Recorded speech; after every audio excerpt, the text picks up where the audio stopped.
नमस्कार मित्रांनो, तू हिरे माझा मितवा मालिकेच्या आजच्या जबरदस्त अशा भागामध्ये आपण पाहणार आहोत की मामाला आता अर्णव म्हणत असतो की मामा एक काम कर, आता इथे सगळं ठीक आहे, त्यामुळे तू आजीला घेऊन घरी जा, सगळं काही व्यवस्थित होईल. तेव्हा मग तो म्हणतो, पण तुम्ही दोघं जण इथे किती वेळ आणखी थांबणार आहात आणि तुम्हालाही आरामाची गरज आहेच की. तेव्हा मग तू म्हणतो की नाही ठीक आहे मामा, आम्ही इथे थांबतो आणि त्याचप्रमाणे तू तिथे आजीची काळजी घे, काही ती इथे राहिली ना तर जास्त विचार करत बसेल आणि तिची तब्येत उगीच खराब होईल. आणि आकाशला सांग तिच्यावर लक्ष ठेवायला. मग मामा म्हणतो, मग आता ह्या वल्लरीचं काय, त्या वल्लरीला पण घरीच पाठवतो. तेव्हा अर्णव म्हणतो की नाही मामा, तिथे इथे थांबणं तिचं गरजेचं आहे. तेव्हा तो म्हणतो की कशाला, उगीचच इथे थांबून आगीत तेल ओतण्यापेक्षा. तेव्हा ईश्वरी म्हणते की मामा, आता ह्या सगळ्याला काहीच इलाज नाहीये, कारण आमच्या दोघांशी तरी ताई बोलत नाहीये. मग बाळाजवळ कोणीतरी असलं पाहिजे, म्हणूनच मामीला असू द्या, काहीच फरक पडत नाही, असं म्हणून आता अर्णव निघून जातो.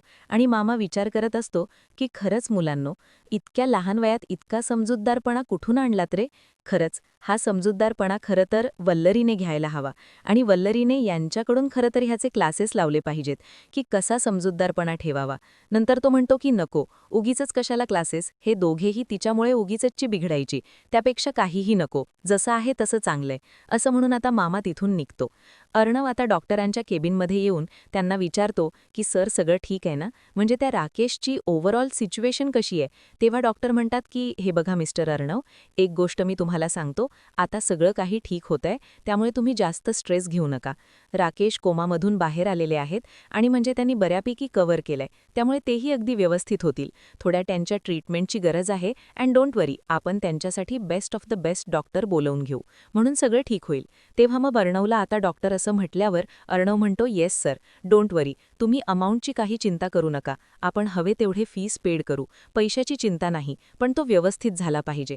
तेव्हा डॉक्टर म्हणतात डोंट वरी, आणि मला सांगा तुम्ही इतकंच टेन्शन का घेतलंय, म्हणजे तुम्ही अगदी थकल्यासारखे दिसताय, एनी सिरियस. तेव्हा मग तो म्हणतो की हो सर, या सगळ्यामुळे मला जरा त्रास होत होता. तेव्हा मग ते म्हणतात की हे बघा, तुमच्या बहिणीची डिलिव्हरी झालीये, तुमचे जीजू हॉस्पिटलमध्ये आहेत, त्यामुळे तुम्हाला हे सगळं वाटणं साहजिक आहे, परंतु तुम्ही इतकं स्ट्रेस आता घेऊ नका, कारण तुम्हाला हे सगळं हँडल करायचंय. तुम्हाला काय वाटतंय मला जरा सांगा. अर्णव म्हणतो की मला जरा ना हेडेक वाटतंय आणि थोडं रेस्टलेस वाटत आहे, बाकी काही नाही. तेव्हा डॉक्टर म्हणतात की बरं ठीक आहे, चालेल, मी एक काम करतो, तुम्हाला गोळ्या देतो, या काही गोळ्या घ्या म्हणजे तुम्हाला बरं वाटेल. आता हे सगळं जे काही असतं ते अर्णवने अगदी स्वतःसाठी ठरवलेलं असतं, पण त्याला हा जो काही त्रास होत असतो तो ह्या ईश्वरी बरोबर ओळखून घेत असते. त्यानंतर मग आता अर्णव हा ते गोळ्या घेऊन बाहेर पडतो, तर इथे बाळ हे छानपैकी हसत असतं आणि मामी म्हणत असते की पिल्लू, काय आता झालंय ना, आता मस्तपैकी काही करायची, आईला अजिबात त्रास द्यायचा नाही बरं का, करा जो जो करा, असं म्हणून आता दोघीजणीही बाळाशी बोलत असतात. तेव्हा मग आता अंजलीला पण बाळामुळे खूप आनंद झालेला असतो. अंजली म्हणते की मामी सगळं काही ठीक आहे ना गं. तेव्हा ती म्हणते की हो, तिला आता झोपू दे शांतपणे. नंतर सिस्टर येते आणि म्हणते की तुम्हाला आता बरं वाटतंय ना, काही पेन वगैरे नाहीये ना. तेव्हा मग ती म्हणते की नाही, मला ठीक वाटतंय. त्यावर अंजली विचारते की सिस्टर, माझे मिस्टर आहेत ना राजेश भोसले, ते ICU मध्ये होते, त्यांची तब्येत आता कशी आहे. तेव्हा सिस्टर म्हणते की हो, त्यांची तब्येत आता ठीक आहे, ते पण कोमामधून बाहेर आलेत. ऐकल्यावर अंजली आता पटकन उठून बसते आणि म्हणते की काय, हे कोमामधून बाहेर आलेत आणि कधी हे सगळं घडलं, मामी तुम्हाला काही सांगितलं नाही. तेव्हा मामी म्हणते की अगं त्याचं काय ना अंजली, मला माहीत होता की तू अशी पटकन रिॲक्ट होशील आणि लगेचच त्यांना भेटायला जाण्याचा हट्ट करशील, म्हणूनच जावई बापू ठीक झाले हे मी तुला काही सांगितलं नव्हतं. बरं ठीक आहे, जाऊ दे, आता तू आराम कर बघू. तेव्हा मग ती म्हणते की मामी तसं नाही, म्हणजे मला यांना भेटण्याची खरंच खूप इच्छा झाली आहे, मला यांना बोलायचंय. तेव्हा लगेच डॉक्टर म्हणते, म्हणजे सिस्टर म्हणते की हे बघा मॅम, तुमचे स्टिचेस अजून ओले आहेत, त्यामुळे प्लीज तुम्ही आता घाई करू नका. मामी म्हणते की हो अंजली बाळा, आता प्लीज काहीही बोलू नकोस, उद्या हवं तर जाऊया आपण भेटायला त्यांना, पण आज हट्ट नको करूस, अजूनही तुझे स्टिचेस ओले आहेत. मग त्यामुळे अंजली गप्प बसते आणि नंतर ईश्वरी आता अर्णव येण्याची वाट बघत असते. तिला माहीत असतं की अर्णव हा खूप टेन्शनमध्ये आहे आणि त्याच्या डोक्यामध्ये वेगवेगळे सगळे विचार सुरू आहेत. नंतर ती मोबाईलमध्ये सगळं काही बघत असते आणि बघत असताना म्हणते की अर्णव सर या ना, हे बघा मी काय करतीये. तेव्हा ती लहान मुलांचे कार्टून बघत असते. अर्णव म्हणतो की हे काय करतीयस तू सिंदूर, अगदी या सिच्युएशनमध्ये देखील हे लहान मुलांचे कार्टून अगदी बरोबर वाटतंय का तुला. तेव्हा ती म्हणते की हो सर, परफेक्ट आहे हे सगळं. तुम्हाला माहितीये, मला जरी असं तेव्हा चिंता वाटली ना, जास्त टेन्शन वाटलं ना, की मी हे कार्टून बघत असते, म्हणजे कसं आहे ना, माझा मूड आपोआप शांत होऊन जातो आणि मग सगळंच काही ठीक वाटू लागतं. सगळ्या गोष्टी थोडं का होईना टेन्शन हलकं झाल्यासारखं वाटतं. तेव्हा तो म्हणतो की व्हॉट, पण या अशा एजमध्ये कोण हे सगळं कार्टून वगैरे बघत राहतं? तेव्हा ईश्वरी म्हणते की मी. तुम्हाला माहितीये का सर, लहानपणी माझे आई-बाबा माझ्यासोबत असेच करायचे. म्हणजे मला जेव्हा जेव्हा असं वाईट वाटायचं ना, तेव्हा तेव्हा मला ते हेच फनी कार्टून लावून द्यायचे. त्यामुळे ना काय व्हायचं तर माझा मूड खूप ठीक व्हायचा आणि मला खूप बरं वाटायचं. त्यासाठी मी हे कार्टून आज बघत होते. खरंच मला खूप छान वाटलं ते ऐकून. तेव्हा आता अर्णव म्हणत असतो की मिस इंदोर, आता काय आहे? तेव्हा तो म्हणते की हे बघा, तुम्ही पण बघा ना हे कार्टून, म्हणजे तुम्हाला खरंच खूप बरं वाटेल. तेव्हा तो म्हणतो मिस इंदोर, इथे सिच्युएशन काय आणि तू काय बोलतेस ना मला खरंच काही कळत नाही. जाऊ दे. तेव्हा ईश्वरी आता त्याच्याकडे रागानेच बघते आणि म्हणते की ठीक आहे जाऊ द्या. पण मला काय सांगा की या अशा गोळ्या घेण्यापेक्षा हे असं कार्टून बघून हॅप्पी राहणं चांगलं नाही का? तेव्हा मग तो म्हणतो की व्हॉट? तुला कसं माहिती की मला गोळ्या दिल्यात डॉक्टरने ते? तेव्हा ते ईश्वरी म्हणते की मला सगळं माहिती असतं. तुम्हाला काय वाटतं की मी हे सगळं जे काही बघतीये ते उगीचच बघत नाहीये. माझं हे काहीतरी वाटतंय म्हणूनच मी हे बघतीये. आणि मला सांगा हे कितपत योग्य आहे आणि माणसाने गोळ्या घेण्याइतकं टेन्शन घ्यावंच कशाला मी म्हणते. त्यापेक्षा असे काहीतरी मार्ग काढावेत ज्याने माणसाला बरं वाटेल.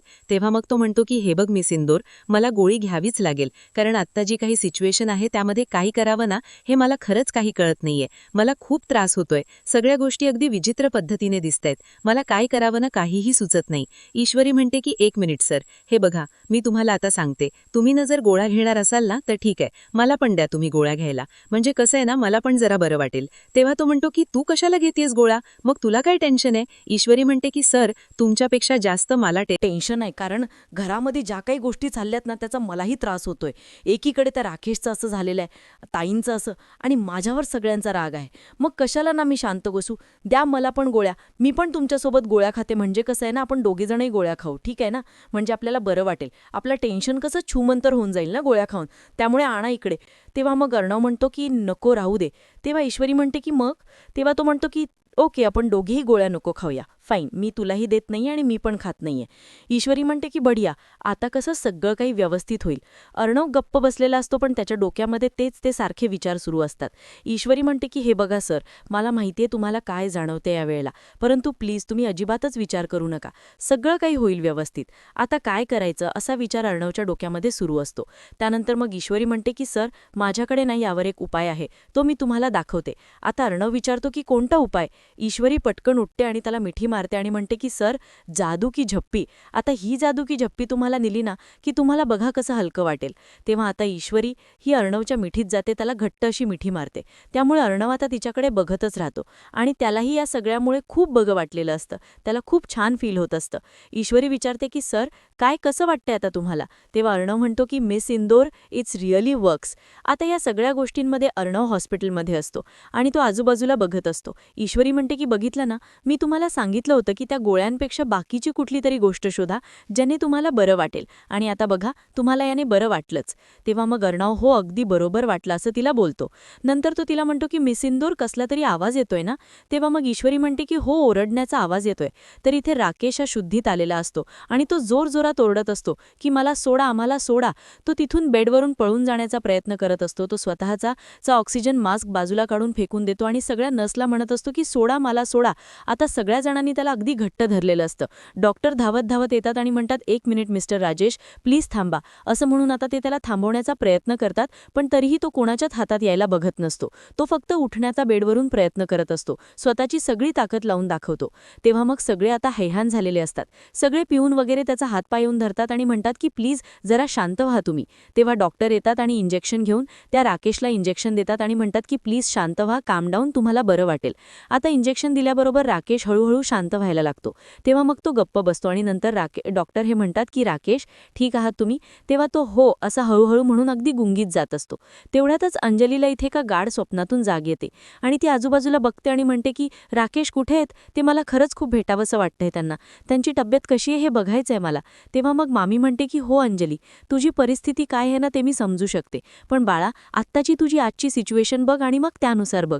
तेव्हा ती म्हणते की हो मामी, मला माहिती आहे, तुम्ही सगळ्यांनी मला आज भेटायला दिलेलं नाही, परंतु उद्या मात्र मी कोणाचं काही ऐकून घेणार नाही. मामी तुझं पण नाही. मी उद्या डॉक्टरांना बोलून यांच्याकडे जाणार म्हणजे जाणार.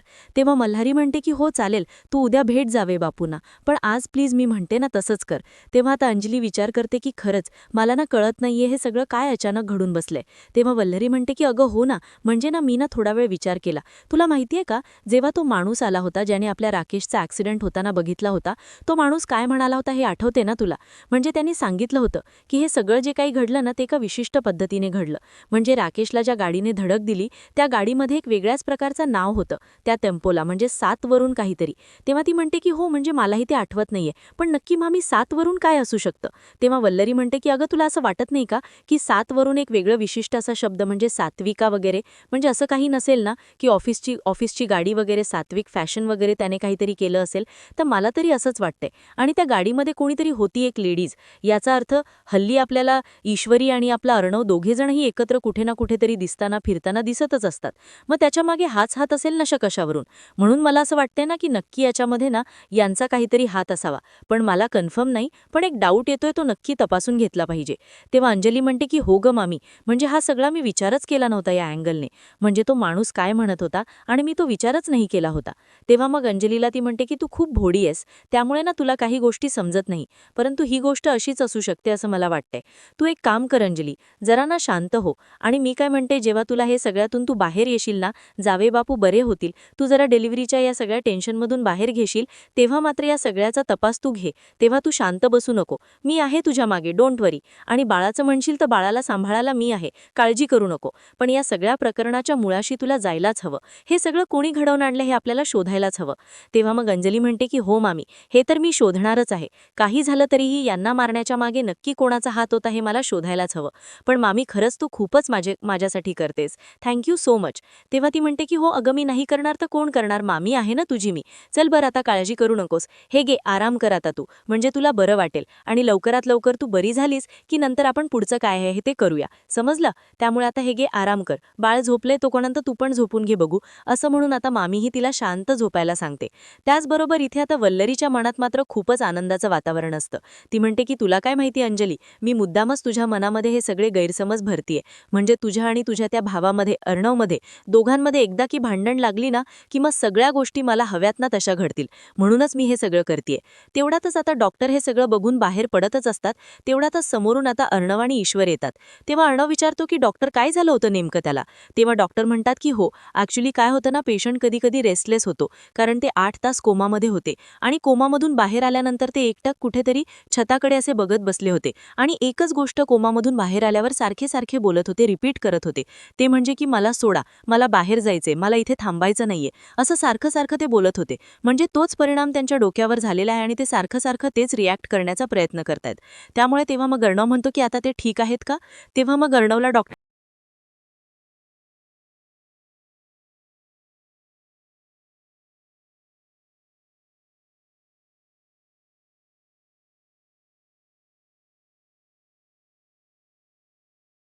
म्हणतात की हो आता मी इंजेक्शन दिलंय त्यांना, मग ते थोड्या वेळाने जेव्हा शुद्धीवर येतील तेव्हा नेमकं आपण बघूया की काय होऊ शकतं ते. त्यावेळेला आता डॉक्टर असं म्हटल्याबरोबर म्हणतात की तुम्ही डोंट वरी, काळजी करू नका, सगळं होईल व्यवस्थित.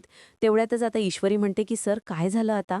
तेव्हा अर्णव म्हणतो की मला ना या माणसाचं कळतच नाहीये, हा नेमकं काय करण्याचा प्रयत्न करतोय, मुद्दाम करतोय हे सगळं. तेव्हा ईश्वरी म्हणते की सर आपल्यालाही माहितीये तो राकेश कसा आहे ते, हे सगळं त्यांनी मुद्दामच करण्याचा प्रयत्न केला होता, पण आपण त्याचा हा प्रयत्न नक्की फाडून टाकायचा आहे, मला माहितीये. तेव्हा अर्णव म्हणतो की नाही, हा माणूस ना आपल्याला जोपर्यंत आहे तोपर्यंत त्रासच आहे. नंतर पटकन डॉक्टर गेल्यावर कोणीही नसताना अर्णव राकेशच्या त्या एमर्जन्सी रूममध्ये शिरतो आणि म्हणतो की ये राकेश, चल उठ, चल बस झाली तुझी नाटकं, चल उठ आता. ईश्वरी म्हणते की सर थांबा प्लीज, अहो त्याला असा हात लावू नका, त्याची सिच्युएशन बरोबर नाहीये. पण अर्णव ऐकायलाच तयार नसतो. तो त्याची जाऊन कॉलरच धरतो आणि म्हणतो की उठ, समजला ना, चल उठायचंय लवकर. अजिबात छानपणा दाखवायचा नाही. तुझे हे जे काही नाटकं आहेत ना, ती मला अगदी बरोबर समजतात. उठ चल लवकर इथून, असं म्हणून तो त्याला उठवायला बघत असतो आणि त्याची कॉलर धरतो. अर्णव आता म्हणत असतो की मी तुला ना मारूनच टाकेन आता, म्हणजे काय मला टेन्शनच नकोय. तेव्हा मग अर्णवला तो आता बोलतो की मार ना, मारून टाक मला आता. तो पटकन हळूच हे सगळं बोलतो, त्यामुळेही याचं टेन्शन आता ईश्वरीला आलेलं असतं. अर्णव आणखीनच त्याचा गळा धरत असतो आणि त्याच्या ज्या काही वायर्स वगैरे लावलेले असतात त्या ऑक्सिजनच्या सगळ्या तो बाजूला फेकून खेचून टाकतो आणि म्हणतो की हे बघ, हे जे काही तुझं चाललंय ना, हे मला अजिबात आवडणार नाही. तू सगळं नाटक करतोय माहितीये मला आणि माझ्या ताईला त्रास देण्यासाठी हे सगळं तुझं नाटक चालू आहे. पण एक गोष्ट लक्षात ठेव, तुझं हे नाटक ना मी कधीही सक्सेसफुल होऊ देणार नाही. समजलं? जे काही केलंयस ना, त्याचा त्रास मी तुला भोगायला लावणार म्हणजे लावणारच. तेव्हा आता ईश्वरी म्हणते की सर प्लीज थांबा, प्लीज, त्याला काहीतरी होईल, प्लीज बाजूला व्हा, स्वतःवर कंट्रोल करा. पण तेवढ्यात सिस्टर येते आणि म्हणते की काय करताय सर तुम्ही, प्लीज जरा थांबा. आणि मग तो तिला बाजूला करतो आणि ईश्वरी म्हणते की सर प्लीज तुम्ही बाहेर चला. आणि सिस्टर येऊन राकेशला जे काही त्याने वायर्स वगैरे काढलेले असतात ते परत लावते. आणि ईश्वरी अर्णवला बाहेर आणून म्हणते की सर हे काय करत होतात तुम्ही, तुम्हाला कळतंय का? अहो हे सगळं केल्याने ना आपल्यालाच प्रॉब्लेम होणार. त्या राकेश जर आपण असं वागलो आणि जर काही परत चुकीचं झालं तर, त्यामुळे प्लीज सर तुम्ही स्वतःवर कंट्रोल ठेवा. तेव्हा अर्णव म्हणतो की हे बघ मी सिंदूर, माझा ना स्वतःवरचा कंट्रोल खूप सुटलेला आहे. कारण तो जो माणूस आहे ना तो खूप खोटारडा आहे आणि तो कसा वागतो हे तुला चांगलंच माहिती आहे. त्यामुळे मला आता त्या माणसावर पूर्ण संशय येतो. तो ना फक्त आणि फक्त नाटक करतोय. नाटकाशिवाय तो काहीही करत नाहीये. हे सगळ्यांना त्याचा नाटकच असणार आहे. ईश्वरी म्हणते की सर करू द्या नाटक, पण आपल्याला माहितीये एकदा की तो व्यवस्था झाला की आपण त्याचा नाटकाचा पर्दाफाश करणार आहोत ना, म्हणूनच त्याचे हे सगळे प्रयत्न सुरू आहेत. पण आपण आता शांत राहायला हवं, प्लीज, ताईसाठी आणि बाळासाठी. नंतर मग आता ईश्वरी आणि अर्णव पुन्हा एकदा ताईच्या रूमजवळ येतात आणि बाहेर उभी असतात. तेव्हा पिल्लू असते ती अचानकच रडायला लागते. मामी म्हणते की सोन्या, अगं काय झालं बाळा तुला, का रडतीयस तू, तुला त्रास होतोय का? तेव्हा तरीही बाळ तेही रडण्याचं थांबत नसतं आणि पल्लरीही म्हणत असते की काय झालंय काही कळत नाहीये. तेव्हा मग आता लगेचच मामी म्हणते की काय ग अंजली, इतकी का रडतीये, हिची भूक तर गेली आहे ना, मग काय झालं? तेव्हा अंजली म्हणते की मामी एक काम कर, तिला ना जरा माझ्याजवळ दे, म्हणजे मी तिला घेते आणि शांत करते. तेव्हा मग आता अंजली ही पिल्लूला घेते आणि म्हणते की अगं सोन्या काय झालंय तुला, कसला त्रास होतोय अगं, असं रडायचं नाही वेळासारखं, आपलं दूध पण पिऊन झालंय ना, मग आता काय होतंय तुला, कशाचा त्रास होतोय, आणि असं रडायचं नाही ग वेळासारखं, असं रडू नको, असं म्हणून ती तिला शांत करत असते. नंतर मग मामी ही बाळाला तिच्याकडे देऊन तिला अंजली शांत करण्याचा प्रयत्न करते. ती म्हणते की सोनू का रडतेस तू, अगं जर बाबांनी तुला असं रडताना पाहिलं ना तर बाबा काय म्हणतील आपले, वेडीच मुलगी आपली, उगीचच रडते, का रडतेस बाळा तू, शांत हो ना, असं म्हणून उगी उगी करून ती तिला शांत करण्याचा प्रयत्न करत असते. इथे ईश्वरी आणि अर्णव यांनाही आतमध्ये त्रास होत असतो, कारण की बाळ रडतंय. तेव्हा अर्णव म्हणतो की मी सिंदूर बघ ना, बाळ का रडते ते, अगं उगीचच रडते ती, का होतंय असं तिला. तेवढ्यातच ईश्वरी म्हणते सर मी जाऊन बघून येते. परंतु आता ईश्वरी जात असताना अर्णव तिला थांबवण्याचा प्रयत्न करतो. मी सिंदूर थांब, पण ती ऐकत नाही. ती आतमध्ये जाते आणि म्हणते की ताई जरा बाळाला माझ्याजवळ देता का, मी घेऊन शांत करून बघते बाळ शांत होतंय का ते. तेव्हा आता ईश्वरीला ती म्हणते की तू का आलीस आतमध्ये, मी तुला सांगितलं ना की माझ्या बाळाची सावली पण तुमची माझ्या बाळावर तुमची सावली पण पडू द्यायची नाहीये, मग का हे सगळं, चल हो बाजूला, निघ इथून, समजलं ना, असं म्हणून आता ईश्वरीला तिथून बाहेर जायला सांगते. ईश्वरीला आता खूप वाईट वाटतं या सगळ्याचं, की पिल्लूला घेरूनच दिलं नाही. तेव्हा मग ईश्वरी बाहेर येऊन बाजूला उभी राहते. अर्णव म्हणतो मी सिंदूर, मी तुला सांगितलं होतं ना की ताई बाळाला तुला घेऊ देणार नाही म्हणून, पण ताई तुला किती बोलली. तेव्हा मग ईश्वरी म्हणते की सर जाऊ दे, मला माहीत होतं, पण मी एक प्रयत्न करून बघितला, आणि तसेही बाळाला शांत करण्यासाठी आणि बाळासाठी मला कितीही अपमान सहन करावा लागला ना तरीही तो मी करेन, काहीच प्रॉब्लेम नाही, असे ईश्वरी त्याला बोलून दाखवते. आणि अर्णवला पण तिचं कौतुकच वाटत असतं. आता अर्णवला शांत कसं करावं बाळाला तेही कळत नसतं. ताई काही ऐकायला तयार नाही. ईश्वरी म्हणते की सर माझ्या डोक्यात एक आयडिया आलीये, आपण समोर जाऊन तर बाळाला शांत करू शकत नाही, परंतु ताईने आपल्याला बाळाच्या समोर येऊ नका इतकंच सांगितलंय, आपण इथून तर बाळाला शांत करू शकतो. तेव्हा तो म्हणतो की कसं मी सिंदूर, इथून तू बाळाला शांत कसं करणार आहेस, बघ ना किती रडते ती, तिला काय झाले काही कळत नाहीये. तेव्हा मग ईश्वरी म्हणते की सर एक मिनिट, मी प्रयत्न करून बघते की नक्की बाळाला काय त्रास होतोय ते. त्यामुळे आता ईश्वरी ही म्हणते की सर आता माझ्या डोक्यामध्ये एक आयडिया आलीये, त्याप्रमाणे मी करून बघते. बाळ काही रडायचं तिथून थांबतच नसतं. अंजलीलाही कळत नाही की नक्की काय होतंय बाळाला. तेव्हा मग ईश्वरी आता गाणं गायला सुरुवात करते. ती आता बाळासाठी अंगाई गात असते. असते. निंबोणीच्या झाडामागे चंद्र झोपला ग बाई. आता तिने ही अंगाई चालू केल्याबरोबर बाळ रडतच असतं, परंतु त्याला इतका त्रास होत असतो की कोणाला काही कळत नसतं. तिला पण वल्लरीला इतकी अनुभवी असून कळत नसतं की नेमकं बाळ का रडतंय ते. तेव्हा आता अंजली म्हणते की बघ ना ग मामी, काय होतंय तिला, पण बिचारीला काही सांगता येत नाहीये आणि तिची भूकही भागलेली आहे. मग मलाही कळत नाहीये की तिला काय होतंय ते. त्यावेळेला आता ईश्वरी ही बाहेरून गाणं गायला जेव्हा अंजाई सुरुवात करते, तेव्हा मात्र हळूहळू ते बाळ शांत होत चाललेलं असतं. ईश्वरी निंबोणीच्या झाडामागे हे गाणं पूर्णपणे अंगाई गात असते आणि हे सगळं तिचे हे काही गाणं पाहून, तिचं ते मामीचं प्रेम पाहून पिल्लू आपोआपच शांत व्हायला लागलेलं असतं. अंजली मात्र आता गप्प बसलेली असते.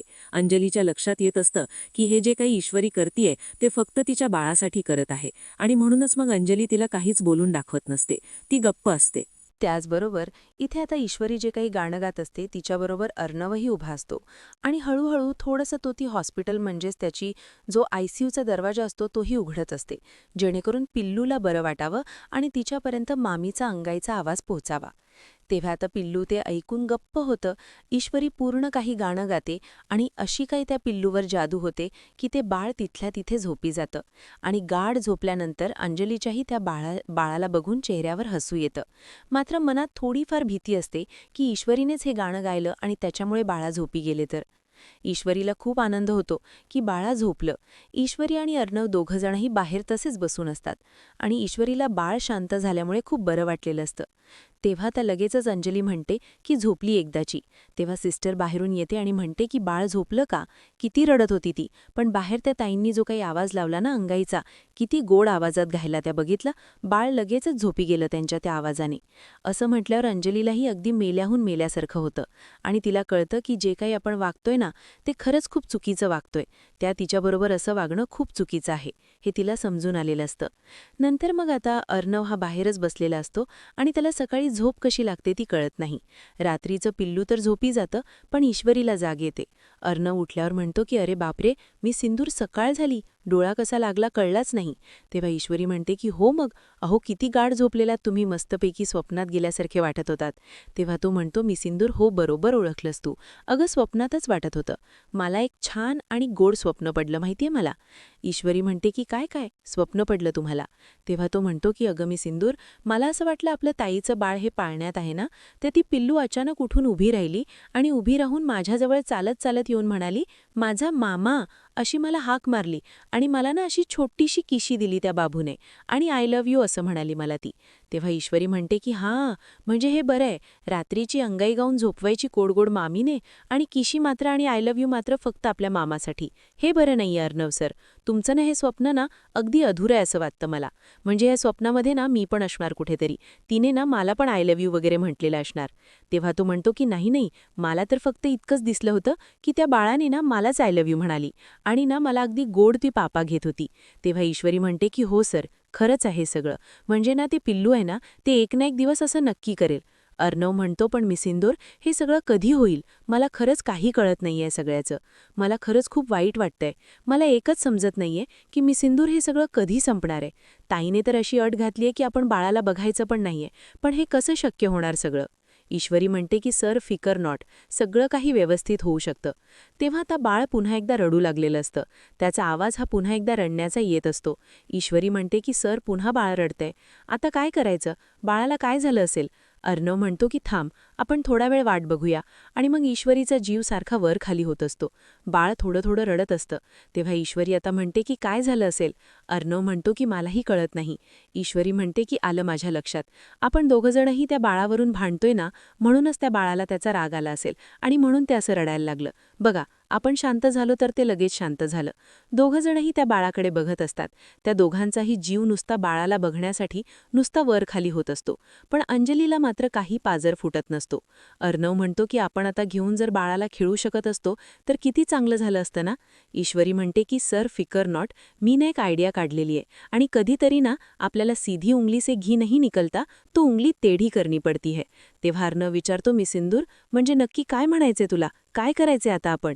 तेव्हा ईश्वरी म्हणते की सर एक गोष्ट आपण नक्की करू शकतो, ती म्हणजे की आपण आपल्या पद्धतीने जमत नाही तर वेगळ्या पद्धतीने करू शकतो. तुम्ही बघाच, आपण कभी कभी शरारत करनी पडती है और वो शरारत हम करेंगे, असं म्हणून ती त्याला आता सांगत असते. पुढच्या भागामध्ये आपण पाहणार आहोत, ईश्वरी अर्णव दोघंजणही डॉक्टर बनून तिथे रूममध्ये आलेले असतात आणि वल्लरीही बाळाबरोबर असते. तेव्हा वल्लरीला ती म्हणते की 1 मिनिटं जरा बाजूला व्हा, आम्ही डॉक्टर आहोत आणि आम्हाला चाइल्ड स्पेशलिस्ट आहोत आम्ही, आणि आम्हाला बाळाला चेक करायचं आहे. त्यामुळे आता ती दोघंजणही बाळाला चेक करण्यासाठी आलेले असतात. तेव्हा मग आता अंजली काहीही बोलत नाही. ईश्वरी जाऊन पटकन बाळाला घेते आणि बाळाला घेतल्यानंतर बाळ अगदी मस्तपणे त्यांच्याकडे बघून आनंदाने खेळत असतं. तेव्हा मग ईश्वरी ही पिल्लूला घेऊन आणि अर्णव देखील पिल्लूला घेऊन बाजूला येतात. दोघं जणांनीही अगदी बाळाला हातामध्ये घेतलेलं असतं. आता पिल्लूला पाहिल्यानंतर ते पिल्लू मामाशी खेळायला सुरुवात करतं. त्याच्या स्टेथोस्कोपला वगैरे हात लावत असतं. तर हे सगळं बघत असताना मामा म्हणजेच अर्णव म्हणत असतो की पिल्लू खरंच खूप आनंद झालाय, मी कोण आहे माहिती तुझा, मामा मामा आहे मी तुझा, असं म्हणून आता तो त्या बाळाकडे बघत असतो आणि ईश्वरीचा हात हा बाळावरती असतो आणि बाळाच्या डोक्यावर असतो. तर इथे आता दोघंजणही निघत असताना त्या मॅडम आहेत, डॉक्टर मॅडम येतात आणि विचारतात की कोण तुम्ही. तेव्हा अर्णव आणि ईश्वरी दोघेही दचकतात. नेमकं पुढे काय घडणार आहे पाहणं अगदी रंजकतेचं ठरेल. अशाच अपडेटसाठी चॅनलला सबस्क्राईब करा. धन्यवाद.